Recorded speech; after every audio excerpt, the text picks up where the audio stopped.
अब इस वीडियो में हम लोग डिस्कस करेंगे closure properties of irreflexive relation. तो closure properties of reflexive relation already discuss कर चुके हैं। उसमें जो भी बेसिक्स पॉइंट्स है कि बेसिकली क्लोज्ड क्या होता है, नॉट क्लोज्ड क्या होता है, ये ऑलरेडी डिस्कस किया हुआ है। तो अब हम लोग डिस्कस करेंगे closure properties of irreflexive relation. तो सपोज दैट ये क्या है कि set of all irreflexive relation, set of all irreflexive relation short form में IR लिख रहे हैं। और ये जो भी हम डिस्कस कर रहे हैं वो एक आपका सेट A है, और एक एग्जांपल से डिस्कस करेंगे तो और क्लियर होगा। तो ये आपका सेट A है, इसका A क्रॉस A क्या हो जाएगा, 9 एलिमेंट आएंगे। कई बार इस चीज़ को हम लोगों ने डिस्कस किया हुआ है। तो ये set of all irreflexive relation है, R1 R2 R3 and so on. Irreflexive relation basically क्या होता है, जिसमें कोई भी डायगोनल एलिमेंट प्रेजेंट ना हो। रिफ्लेक्सिव में क्या होता था कि सारे डायगोनल एलिमेंट प्रेजेंट होने चाहिए, तभी हम रिफ्लेक्सिव कहेंगे।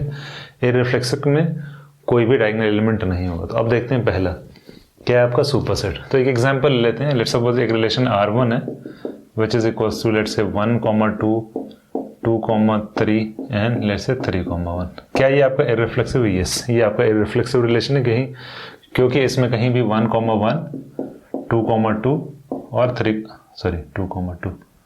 2, और 3, नहीं। हम इस पर्टिकुलर स्पेसिफिक इस सेट के बारे में बात कर रहे हैं। जो भी यहाँ रिलेशन हमने एज्यूम किया है वो इस सेट A के करस्पॉन्डिंग ही है। ओके, तो ये क्या होगा आपका रिफ्लेक्सिव। तो हमें चेक करना है कि जो इररिफ्लेक्सिव रिलेशन जो होता है वो सुपरसेट के क्लोज होता है या नहीं होता। सुपरसेट का मतलब इसमें हम कुछ एक्स्ट्रा एलिमेंट ऐड कर सकते हैं, और वो सारे एलिमेंट क्या होंगे, A क्रॉस A से ही होंगे।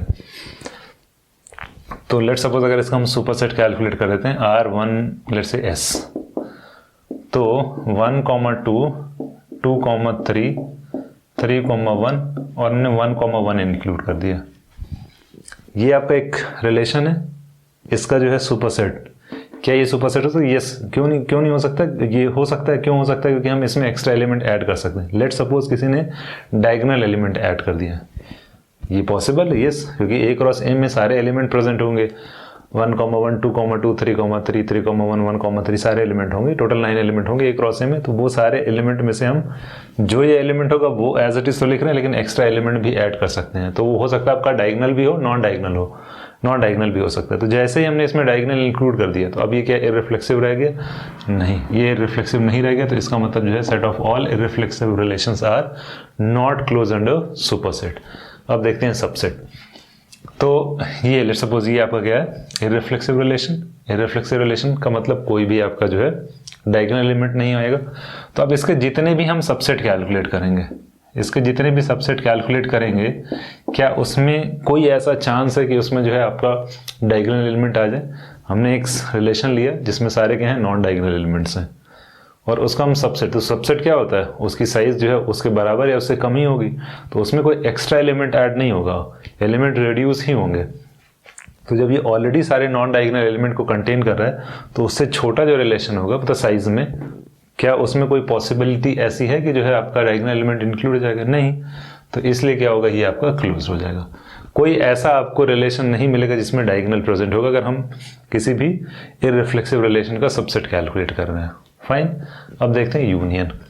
लेट सपोज हमारे पास एक रिलेशन है R1 जो कि क्या है, इररिफ्लेक्सिव, यूनियन R2। तो ये दोनों इररिफ्लेक्सिव है। इसका मतलब R1 में कोई भी डायगोनल एलिमेंट नहीं है, R2 में भी कोई डायगोनल एलिमेंट नहीं है। तो जब हम इसका यूनियन कैलकुलेट करेंगे तो क्या ये हो सकता है कि इसमें डायगोनल एलिमेंट आ जाए?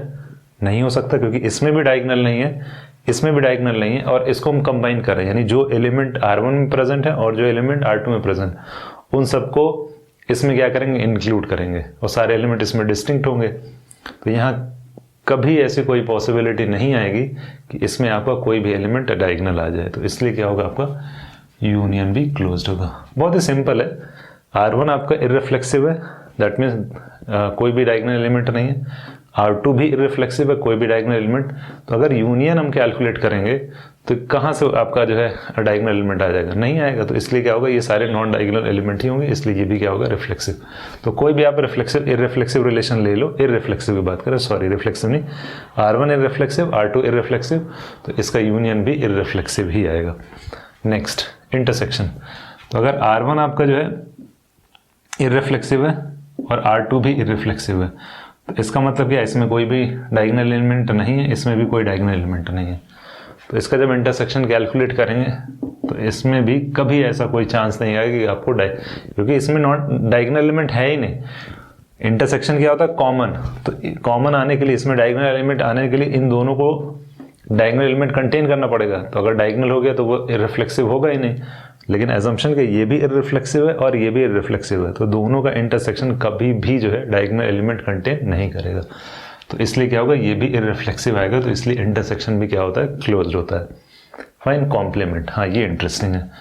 तो let suppose R1 let suppose यही हमें जो एग्जांपल ले रहा है R1, ये आपका क्या है, इररिफ्लेक्सिव।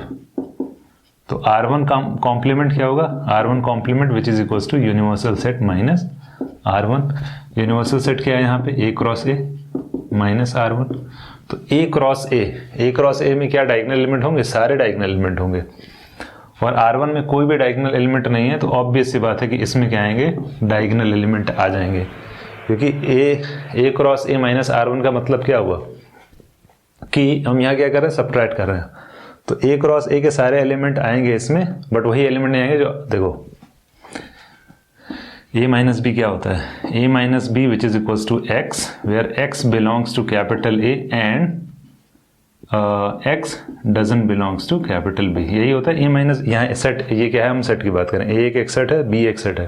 तो A माइनस बी क्या होगा, x होगा, वो सारे एलिमेंट जो x में प्रेजेंट हो, और साथ ही साथ वो सारे एलिमेंट जो x में प्रेजेंट नहीं है। तो यहाँ A क्रॉस A एक तरीके से A की तरह बिहेव कर रहा है, और R1 क्या है, वो B की तरह बिहेव कर रहा है। तो A क्रॉस A के सारे एलिमेंट आएंगे जो कि B में नहीं होगा, तो B में तो डायगोनल है ही नहीं, तो इसलिए इसमें सारे क्या हो जाएंगे, डायगोनल एलिमेंट इंक्लूड हो जाएंगे। तो जैसे ही एक भी डायगोनल मिला, तो इसका मतलब क्या हुआ, वो आपका इररिफ्लेक्सिव नहीं होगा, तो इसलिए ये आपका क्या है, क्लोज्ड नहीं है। Fine, next difference. तो डिफरेंस देख लो, यही है डिफरेंस। अगर सपोज दैट हमने इसको R1 मान लिया और इसको R2 मान लिया, ओके, तो R1 माइनस R2 क्या होगा, क्या R1 में डायगोनल एलिमेंट है, नहीं, क्योंकि इररिफ्लेक्सिव R2 में नहीं है। तो यहाँ हम सब्ट्रैक्ट कर रहे हैं, तो सब्ट्रैक्ट का मतलब क्या होता है कि हम एलिमेंट को घटा रहे हैं, बढ़ा तो रहे नहीं है। R1 में कोई भी डायगोनल एलिमेंट नहीं है और R2 में भी कोई डायगोनल एलिमेंट नहीं है। क्यों, क्योंकि हम इस सेट से सारे रिलेशंस ले रहे हैं, और ये सेट क्या है, set of all irreflexive relation. तो क्या ऐसा कोई, जब इस पर्टिकुलर रिलेशन में कोई डायगोनल एलिमेंट नहीं है और हम सब्ट्रैक्ट कर रहे हैं, सब्ट्रैक्ट का मतलब उस सेट को, इसी को तो घटा रहे हैं, इसको जब घटाएंगे तो क्या कोई ऐसा चांस बनेगा किसी भी केस में कि कोई भी डायगोनल एलिमेंट मिल जाए, कभी नहीं मिलेगा। तो इसलिए क्या है, ये आपका क्लोज्ड है। फाइन, तो कौन कौन सा, set of all irreflexive relations are not close under superset and complement, but is close under subset, union, intersection and difference. तो ये था आपका closure properties of irreflexive relation. Fine.